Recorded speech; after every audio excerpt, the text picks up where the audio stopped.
Chemical science जून 2022 की JRF और net की कट ऑफ कहाँ पर रहने की संभावना है, और अगर आपका एग्जाम बहुत अच्छा हुआ है तो आपको क्या करना चाहिए, और आपका एग्जाम बहुत बुरा हुआ है तो आपको क्या करना चाहिए। नमस्ते, मेरा नाम दीप दलाल है और इस लेक्चर में हम इन्हीं प्रश्नों के उत्तर खोजने की कोशिश करेंगे।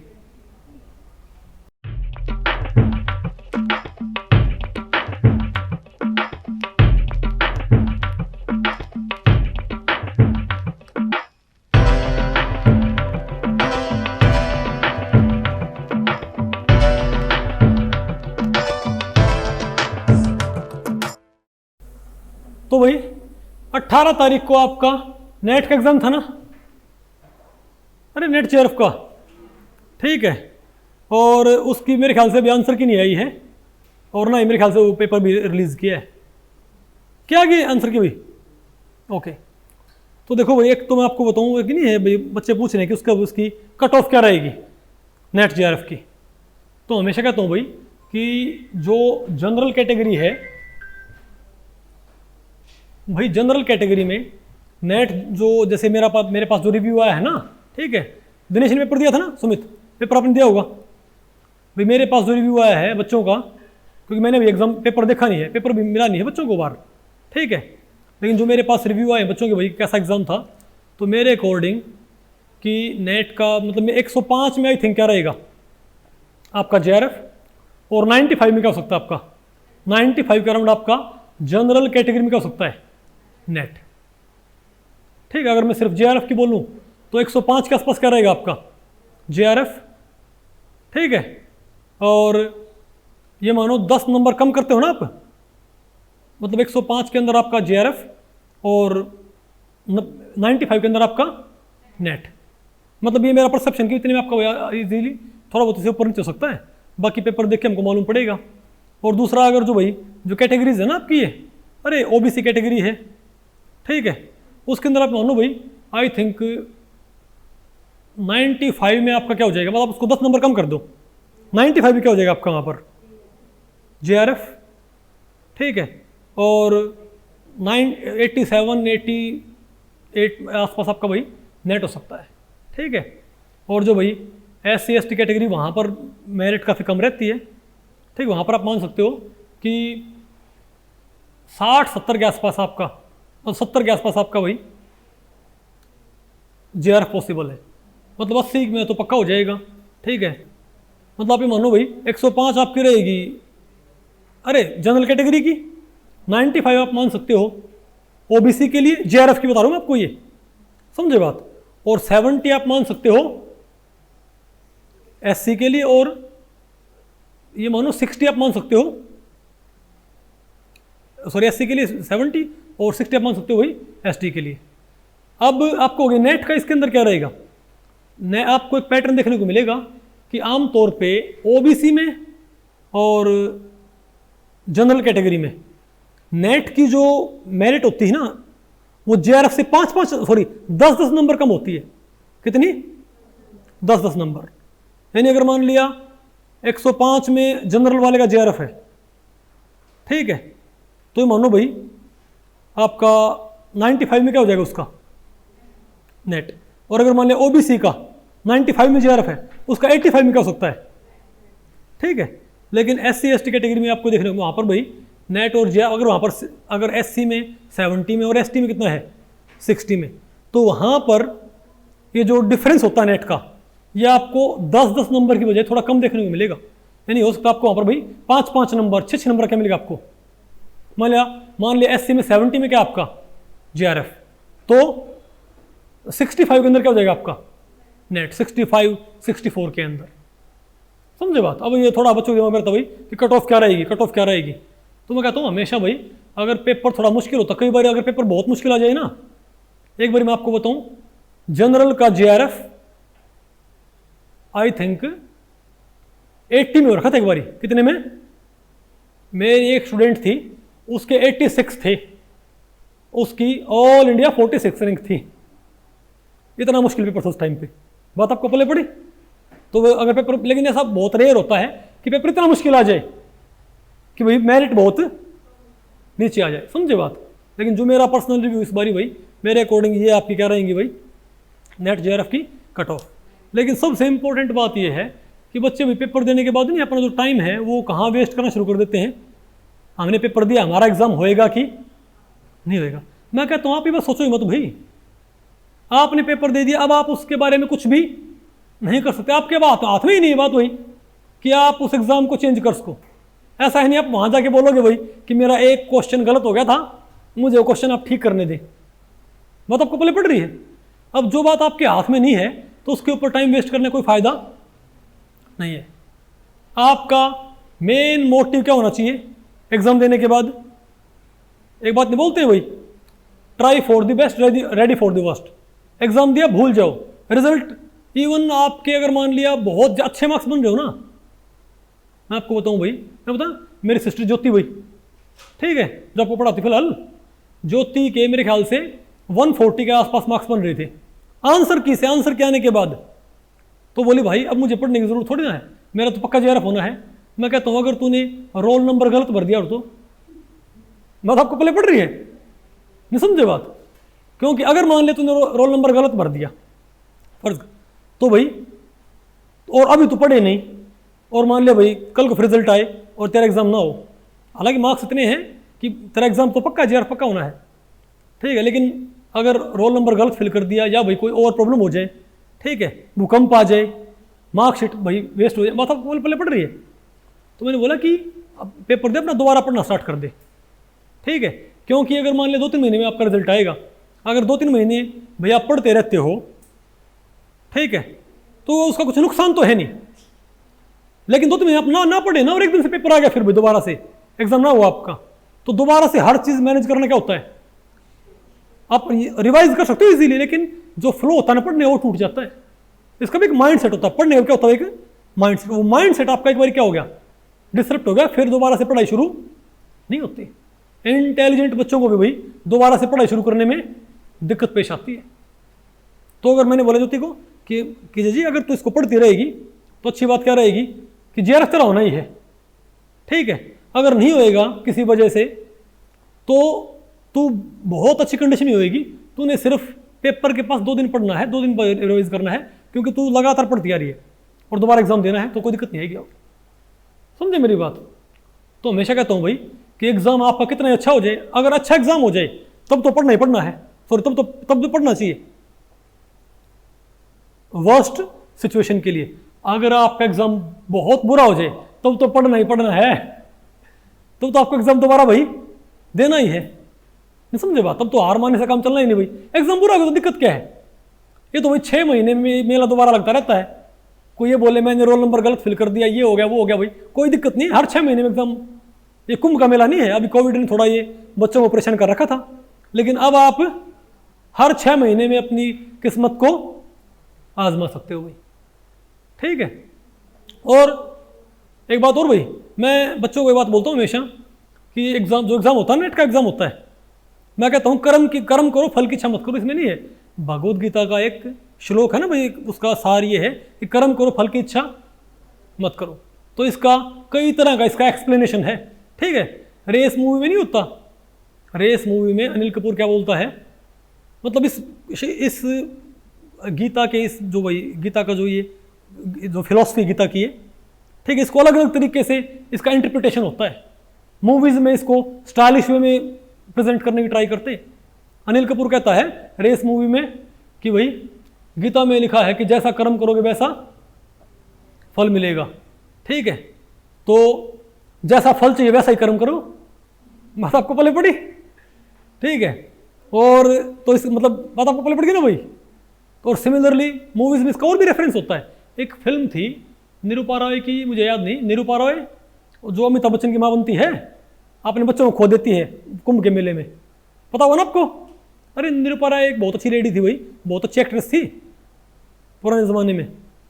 तो निरूपा रॉय और राजकुमार की एक मूवी है, आई थिंक राजकुमारी है, तो उसमें भाई वो क्या बोलते हैं, राजकुमार वहाँ पर चोर होता है, समझे बात, और उसकी जो धर्मपत्नी भाई वो बड़ा भाई क्या बोलते हैं धार्मिक ख्यालों की, और भाई क्या बोलते हैं अच्छी स्त्री थी। तो वो कहती है कि तुम ये काम क्यों करते हो, समझे बात? वो कहता है कि भाई वो कहते हैं तू अच्छा काम कर भाई, उससे तुझे उससे भी हमको भाई अच्छे पैसे मिल जाएंगे, तो भाई तुझे मेरी चोरी करने की ज़रूरत नहीं है। तो राजकुमार कहता है कि भाई कर्म करो, फल की इच्छा ना करो। तो राजकुमार कहता है तो किसकी इच्छा करो भाई? मृत्यु की। फल मृत्यु के बाद मिलेगा तो उसे खाएगा कौन? हम तो इस हाथ से कर्म करेंगे और इस हाथ से उसका फल ले लेंगे। बात आपको पहले पड़ी? तो मैं सिर्फ कह रहा हूँ कि जो फिलॉसफी गीता की, इसको अलग अलग तरीके से इसका इंटरप्रिटेशन करते हैं। कई ये कहते हैं बिल्कुल निस्वार्थ भाव से आप क्या करो, कोई भी एक्टिविटी आप क्या करो, निस्वार्थ भाव से करो, आप मानो। लेकिन दिक्कत ये है अगर हमारा स्वार्थ ना हो ना तो हम कोई काम करते नहीं। बात आपको पहले पड़ी? अगर आपको एग्जाम पास होने से आपको फायदा ना हो तो आप एग्जाम की तैयारी क्यों करोगे? समझे मेरी बात? तो इस फिलॉसफी का, गीता की जो फिलॉसफी, इसका बहुत एक अच्छा इंटरप्रिटेशन दिया था रजनीश ने। ठीक है, मैं आपको बताता हूँ रजनीश का इंटरप्रिटेशन क्या कहता है, वो आपको यहाँ पर अप्लाई करना है। रजनीश ये कहते हैं कि इसका श्री कृष्ण का जो असली मतलब है वो ये है कि कर्म करो, फल की इच्छा मत करो। उसका मतलब ये नहीं है कि भाई हमारी इच्छा ही नहीं हो सकती, कोई इच्छा तो हमारी होगी। लेकिन कहते हैं कि जब भी आप, लेकिन कोई इच्छा करने में भी एफर्ट लगता है, एनर्जी लगती है। क्या लगती है? एनर्जी लगती है। आप कोई बात सोचते हो, अगर आप फल की इच्छा करते रहते हो ना लगातार, तो फल की सिर्फ इच्छा ही ना होती, फल की चिंता भी होती है। वो चिंता और इच्छा की जो लाइन हो बड़ी ब्लर्ड होती है, इजंट इट? तो आप ये बताओ, कई बच्चे कैसे होते हैं जो मान लिया भाई पेपर आ गया सेमेस्टर के सर पे, तो पढ़ने लग रहे हैं, लेकिन लगातार क्या करते रहेंगे, वो पढ़ते थोड़ा हैं और फल की चिंता बहुत ज़्यादा करते हैं। फेल होएंगे, पास होएंगे, फेल होएंगे, पास होएंगे। तो उनके पास दिन में अगर मान लिया 8 घंटे पढ़ने के, तो 2 घंटे वो पढ़ते हैं और 8 घंटे उस चिंता में ज़ाया करते हैं। बात आपको पहले पड़ी? हमारे पास एनर्जी क्या है? लिमिटेड। तो उस एनर्जी का मेजर पार्ट वो कहाँ इन्वेस्ट कर रहे हैं? चिंता करने में, फल की इच्छा करने में, फल की चिंता करने में। बात आपको पहले पड़ी? तो इससे होता क्या है, और 20% कहाँ लगा रहे हैं? वो फल हासिल करने की जो एक्शन है, उस एक्शन में सिर्फ 20% एफर्ट डाल रहे हैं, 80% एफर्ट चिंता में जा रहा है। तो इससे होता क्या है, वो फल हासिल होने के चांसेस भी क्या हो जाएंगे? कम हो जाएंगे। बात आपको पहले पड़ी? तो रजनीश इस बात को ऐसे बोलते हैं कि जब आप कोई काम करते हो ना, तो उसको ऐसे करो, मतलब आप फल की चिंता तो होगी, लेकिन उसको बिल्कुल अवॉइड करने ट्राई करो उस वक्त। आप क्योंकि उसमें आपकी एनर्जी इन्वेस्ट होती है। आप जब पढ़ते हो तो भूल जाओ कि आपको फेल होना है कि पास होना है, भूल जाओ भाई। आप ये पढ़ो कि मैंने सिर्फ पढ़ना है। और जितना आप फल की चिंता कम करोगे ना, उतना ही ज़्यादा क्या होगा, आपका एफर्ट कहाँ जाएगा?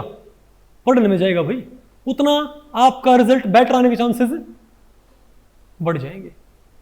समझे मेरी बात? तो सिमिलर बात क्या आपका नेट जेआरएफ एग्जाम के लिए?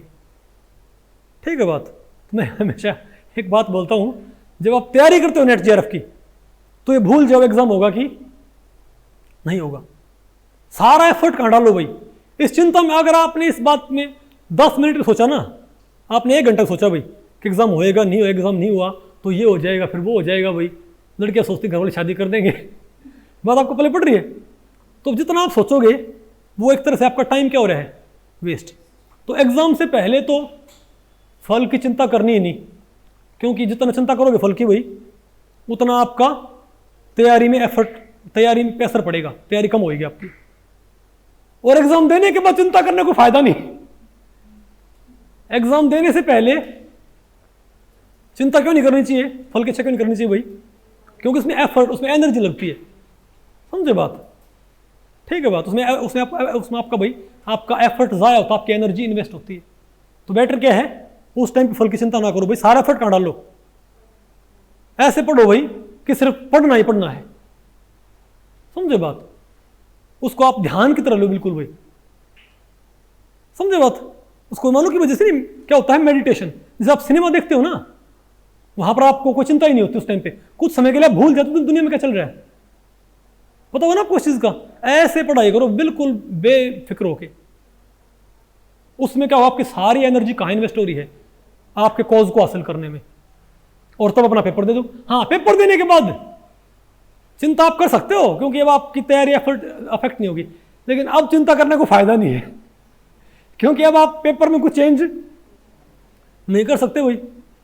तो बेटर क्या फिर, अपना दोबारा तैयारी करने लग जाओ, पहली बात आपका एग्जाम हो ही जाएगा, समझे बात। लेकिन दोबारा भी इस मोड में इस लेवल पे जरूर रहो, टाइम वेस्ट इस लेवल पे जरूर रहो भाई कि अगर दोबारा पेपर होए, मान लिया आपका जेआरएफ रह जाए भाई, आपका मेल नेट हो गया, 2 नंबर से आपका जेआरएफ रह गया। कई बार ऐसा बहुत बार होता है कि कोई बच्चा बहुत इंटेलिजेंट है, उसने भाई उसने तैयारी की जेआरएफ के लिए, रह गया नेट, उसकी तैयारी बहुत अच्छी है, लेकिन दोबारा वो एग्जाम देता है ना तो उसका जेआरएफ नहीं हो पाता, हालांकि उसका होना चाहिए था। उसकी वजह क्या है, उसका नेट हो गया, अब थोड़ा वो सेटिस्फाइड भी है, समझे मेरी बात। दूसरा, क्योंकि उसने पेपर देने के बाद बिल्कुल पढ़ाई छोड़ दी थी, उसने पेपर दिया पढ़ाई छोड़ दी बिल्कुल, वो सोच रहे जेआरएफ हो जाएगा, नेट हो गया, अब वो पढ़ाई बिल्कुल क्या टच में है, अब वो दोबारा बुक उठाएगा ना, उसको वो हर चीज दोबारा क्या लगेगी भाई, उसको दोबारा से हर चीज क्या लगेगी भाई, भारी भरकम लगेगी दोबारा से, समझे बात। तो दोबारा एग्जाम देता भी है ना तो वो उस एफर्ट से एग्जाम नहीं दे पाता भाई, इससे उसका फिर से क्या रह जाएगा नेट, और कई बार नेट भी नहीं रहता क्योंकि उसकी तैयारी पहली बार से क्या होगी, अब डाउन होगी।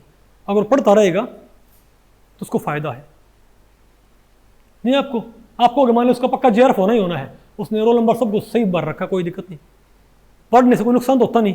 अगर वो पढ़ेगा तो उसका भाई आफ्टर जेआरएफ उसने कहीं ना कहीं पीएचडी के लिए इंटरव्यू देना पड़ेगा, उसका जेआरएफ हो गया, मान ले उसका भाई उसकी टॉप 50 में रैंक आ गई, उसका जेआरएफ हो गया, अच्छी बात है। लेकिन क्या उसको मतलब बिल्कुल श्योर है भाई उसका जेआरएफ होना ही होना है टॉप 50 रैंक के साथ, आपको उसको तो पढ़ने की जरूरत नहीं है, उसको भी जरूरत है, क्योंकि जेआरएफ होते हैं उसे कहां भागना पड़ेगा, ऑल ओवर इंडिया की यूनिवर्सिटीज में, आईआईटीज में, वहां पर इंटरव्यूज होते हैं भाई, नहीं समझे बात। तो वहां पर आपको एंट्रेंस क्या, जेआरएफ वाले को एंट्रेंस क्या होती है, एग्जामिशन, आपको एंट्रेंस नहीं देना पड़ेगा, कोई दिक्कत नहीं, अच्छी बात है, कोई दिक्कत भाई, आपको एंट्रेंस आपका एग्जाम्प्टेड है। लेकिन आपकी जेआरएफ में रैंक आ रखी है टॉप 50 में, और जब आपसे इंटरव्यूअर क्वेश्चन पूछेगा और आप क्वेश्चन के आंसर नहीं दे पाओगे अच्छे से, तो वो ये भी सोच सकता है क्या पता इसने किसी दूसरे तरीके से जेआरएफ किया हो, बात आपको पहले पड़ रही है। अरे बोलो भाई, एटलीस्ट उसकी तैयारी कर लो फिर भाई, आप इंटरव्यू तो आपको देना पड़ेगा एटलीस्ट पीएचडी के लिए।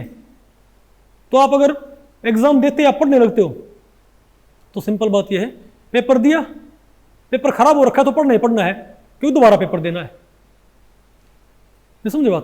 पेपर बहुत अच्छा हो रखा है तो भी पेपर देना है, क्या पता भाई कोई आंसर गलत हो, नेट रह जाए, नहीं समझे मेरी बात भाई। और पेपर बहुत ही अच्छा हो रखा है, कंफर्म हो आप कि आपका एग्जाम जेआरएफ होना ही होना है टॉप 50 रैंक, तब भी पढ़ना है, क्योंकि इंटरव्यूज कौन देगा भाई। ऐसा तो है आप जेआरएफ के बाद पीएचडी ना करोगे, जेआरएफ के बाद पीएचडी ना करनी हो तो कोई फिर घर बैठो आराम से भाई, फिर जेआरएफ क्यों किया था, बात आपको पहले पड़ रही है। 5 साल के लिए 20-25 लाख रुपए पर मंथ मिलते हैं, 20-25 लाख रुपए, सॉरी 20-25 लाख मिलेंगे आपको 5 साल में, हर महीने आपको 30-40 हज़ार रुपए मिलते हैं पर मंथ के, तो वैसे ही ना मिले, वो जेआरएफ के बाद आपको पीएचडी में एडमिशन लेना पड़ता है। तो इसका मतलब ये है कि एग्जाम से पहले बिल्कुल सारा एफर्ट कहाँ लगाओ, पढ़ने में लगाओ, चिंता मत करो बिल्कुल भी, उसमें समय और ऊर्जा जाया होती है, ठीक है बात, ओके। थोड़ी बहुत चिंता कर लिया और थोड़ी बहुत बिल्कुल ओके, क्योंकि आप कहोगे ये तो पॉसिबल है नहीं भाई, थोड़ी बहुत चिंता करनी पड़ेगी, लेकिन ट्राई करो बिल्कुल चिंता ना करने की, अपना सारा एफर्ट कहाँ लगाओ, पढ़ाई में। और जब एग्जाम हो जाए उसके बाद ही पढ़ना कंटिन्यू रखो भाई, क्योंकि ये कहानी यहां से शुरू होती है। बच्चे सोचते हैं भाई जेआरएफ होने के बाद सब कुछ क्या है, इजी है, जेआरएफ होने के बाद पीएचडी में एडमिशन, फिर पेपर्स, रिसर्च पेपर्स, समझे बात भाई। और रिसर्च के दौरान भी आपको जो कॉन्सेप्ट्स आप सीखते हो ड्यूरिंग जेआरएफ, अरे भाई जेआरएफ की प्रिपरेशन के दौरान जो आप कॉन्सेप्ट सीखते हो उन कॉन्सेप्ट्स को आपको यूटिलाइज करना पड़ता है, बात आपको पहले पड़ रही है। तो अपना एफर्ट लगाओ पढ़ाई में। तो भी किसी ने आप में से पेपर दिया है, किसी ने नहीं दिया, उसको तो पढ़ना ही पढ़ना है। किसी ने आप में से पेपर दिया है, खराब हो रखा है, तो टाइम वेस्ट ना करो, 2-4 दिन मूवीज देखो, मैं फिर लग जाऊँ पढ़ेगा दोबारा से। और जिसने पेपर जिसका बहुत अच्छा हो रखा है वो भी पढ़ता रहो भाई, क्या पता रोल नंबर गलत हो, अगर रोल नंबर ठीक भी है तो जेआरएफ होते इंटरव्यू आपको देना पड़ेगा, बात आपको पहले पड़ी, चलो भाई शाबाश।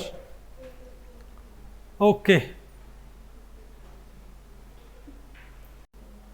तो भाई इस लेक्चर में इतना ही।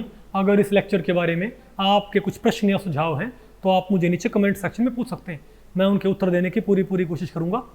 तो ठीक है, मिलते हैं अगले लेक्चर में, तब तक के लिए नमस्ते।